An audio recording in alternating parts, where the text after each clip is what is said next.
I had, as Patsy said, one of the books that I wrote was a journal that I kept when I was diagnosed with cancer and went through surgery and chemotherapy and radiation. So I'm just going to read a couple of things from that. And I think I'll start, since there's a little extra time and these are shorter, two haikus that I wrote. One's around hair loss and the other is around being in the chemo chair. So the first one is, and these are sort of typical haiku form of 575. Let me see. Okay, so this is hat, caps, scarves, and wig, fooling exactly no one, cover, hairless crown. And this is the other one. Okay. Comfy looks deceive, soft reclining chair of pain, poison stands ready. And then this was what I wrote in my journal when I was at the end of my radiation treatment. So I had surgery, then I had chemotherapy, then I had radiation, then I had another round of chemotherapy, just to have something to look forward to. So this was what I wrote at the end of radiation, as I said, and I titled it, "I'm Too Young for This." Today was radiation treatment number 28, my last day. I arrived at the cancer center excited and eager to see the now familiar faces of the other patients. Spending a considerable amount of time in the radiology waiting room has been a unique experience. Since an overlapping group of people are there at the same time each day, we developed a bond of sorts. It's a bond that seems to lack boundaries and where direct personal questions are the norm.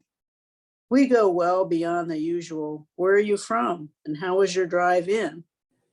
To asking things like, what kind of cancer do you have? How many radiation treatments are you in for? Need chemo too? Pills or infusion? Our answers are equally uninhibited. One man talked about his esophageal cancer and showed us his feeding tube, which he was desperately hoping could be removed. Since he was wasting away before our eyes, it was no surprise when he told us this one day that the tube was not coming out anytime soon. Each day in the Cancer Center Radiation Department waiting room, there is a mixture of those of us who have seen each other every day for weeks and the newbies. The old timers are welcoming to the newcomers, meaning we waste no time in asking our intrusive questions. Today, a younger, obviously somewhat rattled, red-headed newbie arrived in the waiting area. Before anyone was able to begin the inquisition, she announced angrily, "I'm too young for this. I'm only 43. She shook her head rather dramatically as she scanned the room, looking at each of us for affirmation. Honestly, my first thought was, cancer sucks at any age, sweetie. I kept my tongue in check, however, deciding it was more important to offer her the support she needed. When she looked at me, I nodded and put on my very best "I'm so sorry" expression.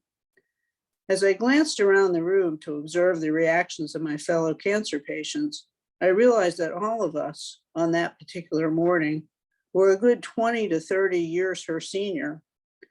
I assume some of the others must have had the same reaction as I had, but out of kindness decided to keep our thoughts to ourselves. I'm sure the age differential, as well as our collaborative silence, served to validate her too young belief. She could be right, I thought. At 43, it's likely she's still working, maybe with ambitious career goals. She may have young children. Undoubtedly, whatever her personal situation, she had hopes and dreams that have been significantly and perhaps permanently upended. But still, at 69, I think I'm too young for this. And where's the cutoff? When do you qualify as too young? What if this rattled redhead newbie was 45 instead of 43? Still too young? 46, 47, 50? When are you old enough? 60, 70, 100? My conclusion is this. The 43-year-old newbie is too young to have cancer, but so am I. Besides the fact that I'm positive I'm a 21-year-old living in a 69-year-old body, I still have things I want to accomplish and ways in which I can contribute.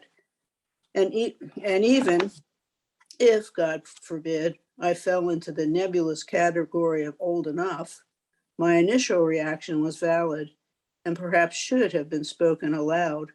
Cancer at any age sucks.